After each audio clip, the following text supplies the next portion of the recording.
Okay, hi. Comparative politics coming to you from my back deck. Um,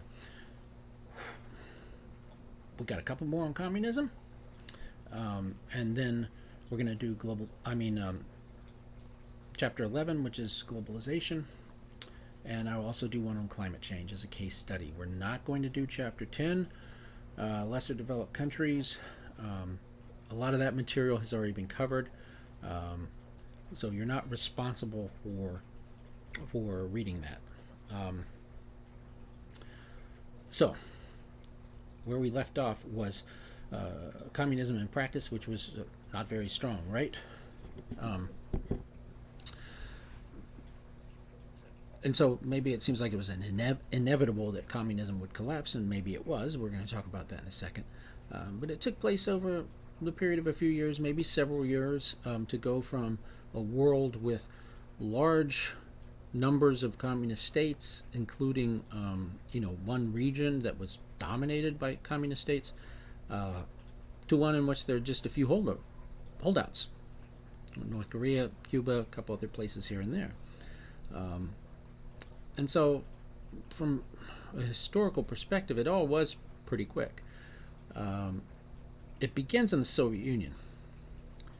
The Soviet Union had a series of crises at that time period that were causing not quite economic collapse, but the Soviet Union was no longer functioning like it had previously. It was in serious trouble, and the leadership knew it, and they knew they had to do something about it. Um, but what had happened was it was an old boys network. Communism was, um, and it was a gerontocracy, which means leadership by the old, which you can get away with. With age comes wisdom, hint, hint. Um, but also with age comes death, and that's what happened in the Soviet Union. Longtime leader Brezhnev dies. He was an authoritarian, traditional sort of conservative communist. He's replaced by a couple other leaders. They're quite old. They both die and drop off in Chernenko. Um, and so the Soviet Union decided to go with someone younger and someone who would institute some reforms, but they didn't want him to go too far. And they wound up selecting Mikhail Gorbachev as their next premier, not realizing he would be the last premier, the last leader of the Soviet Union. Gorbachev was a believer. He was a liberal in the sense that he was pro-system. He was pro-communism, pro-Soviet Union, but he believed, correctly I think, that reform was required. So he wanted to try to find the sweet spot, right? In which he would reform the Soviet Union enough to make communism healthy, but not go too far. And that turned out to be quite a trick. And probably no one would have been able to do it because it wound up being a Pandora's box. Once people got some freedom through the reforms, they wanted more. Those reforms were divided into two planks or categories. Perestroika, which was the restructuring. Basically, you can think of that as the economic restructuring to make it more efficient and to liberalize it, to create more of a private market and private property, etc. And then Glasnost, which was his political reforms designed to give people more political freedom. But once you give people freedom, they want more. So what happens is eventually you get to citizens clamoring for more freedom. You get the Berlin Wall coming down. The leadership of the Soviet Union and East Germany at a crucial point have to make a decision. Are they going to crush these revolts? Are they going to kill the people, throw people in jail, completely suppress the revolt in different places, and especially what was happening at the Berlin Wall? Or would they let it go? And they decided to let it go. Gorbachev especially did not want to massacre civilians. And once they let the East German citizens get away with that, then it was the beginning of the end, and it wound up being relatively bloodless. The most of the leaders of the former communist countries in the Soviet Pact responded peacefully. They allowed these protests to happen. They allowed the governments to fall and be replaced by democratic regimes. A notable exception was Romania, that Ceausescu, the dictator, and his family, and they fought back and they tried to crush it, and it didn't work. So maybe that feels inevitable, and it probably was, but look at what happens a few years later in China. China had seen at Tiananmen Square, China had seen what had happened in the Soviet Union and elsewhere, and decided that they were better off crushing that rebellion, and they did, and it worked, right? The Chinese Communist Party is still in power. They're still as authoritarian as ever politically, not economically, but politically.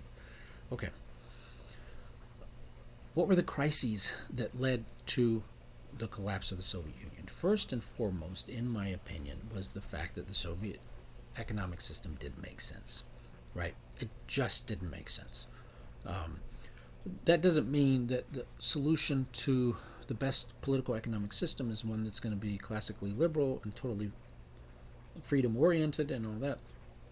But it simply means that the Soviet attempt to commandeer the economy from the highest level bureaucrats in Moscow across the largest country in the world was doomed to failure. It just was not workable. That's number one. Number two, Gorbachev comes into power with the Soviet invasion of Afghanistan still ongoing. That was a massive foreign policy disaster that led to enormous loss in blood and treasure, and soldiers coming back with PTSD, coming back hooked on drugs, etc., etc. It was just an enormously unpopular war by the time Gorbachev comes into power, and he ends it. So the Soviet Union is, in part, they're weakened from a foreign perspective, but that also costs a lot of money. So they don't have a lot of hard currency, in part because their system doesn't work, because they don't really participate in international trade, because the Afghan war had drained their economy, and maybe as importantly, they're in this expensive arms race with the United States, especially under, well, it starts really under Carter, but then under Ronald Reagan, there's a massive increase in military spending, and the Soviets can't keep up. It's bankrupting them. So these things taken together create kind of the perfect storm in which the Soviet Union had to do something, I think, and Gorbachev tried. But in the end, he decided to allow peaceful transfer of power rather than crushing these opponents. And from there, other countries did the same thing, and the world has never been the same. What have they done since? Well, some of the formerly communist states have performed pretty well and done pretty well. Some of them are now in the European Union. Some are not. Some have not done that well. Russia has regained some of its glory from a foreign policy perspective, regained some of its power, especially in the last 4 years under, but not entirely, under the Trump administration. But they've kind of been real up and down economically. They have very strong natural reserves, oil and gas. That keeps them in the game. They also sell a lot of arms. But otherwise their economy is not very diversified. So Russia's a mixed bag, but certainly not an economic success story. Poland, meanwhile, has done relatively well with their liberalization campaign. The Baltic states like Estonia and Latvia, they're doing relatively well. So it's kind of a mixed bag. Why is it a mixed bag? Well, going from communism to democracy, a classically liberal system or a social democracy or whatever, anything moving from communism to something with a relatively free market turns out to be difficult work. It can be, or at least complex. There's a lot of parts, a lot of moving parts, and you're not necessarily going to get it right. In fact, I think one of my wise old guy sayings is that there's always a lot more ways to get something wrong than right. Like the lighting on this back deck. Um, so anyway, that's really what happened. The Soviet Union sets out to liberalize. They have a difficult choice to make. How fast are they going to liberalize? In what fashion are they going to do it? And they made some real huge mistakes in hindsight. Um, uh, for one thing, when they had to privatize all the state assets, how do you do that? How do you sell off assets? Um, do you do a fully open market, open bid? Um, it's hard just to get to that point when you're coming from a situation where the Communist Party was the entire state, and now the Communist Party is no longer in existence. There's all kinds of institutions that would be available, and traditions and cultures that would be available um, elsewhere, simply were not in Russia. Um, they had to be recreated almost from scratch, and that was tough going. So now what you have domestically is, you know, arguably authoritarian, or at best an illiberal um, state underneath Putin. Not very many political freedoms, rigged elections, uh, oligarchs who are far too powerful, organized crime, Russian mafia, all that kind of stuff. It's kind of a mess, in my opinion. Okay, so um, that's just the basic sort of quick summary of the transition for the Soviet Union, from the Soviet Union back to Russia. And in the next short snippet, we're going to discuss, we're going to revisit Marx in today's world. So we're hopping back into theory and applying it to current events. See you for that in just a minute.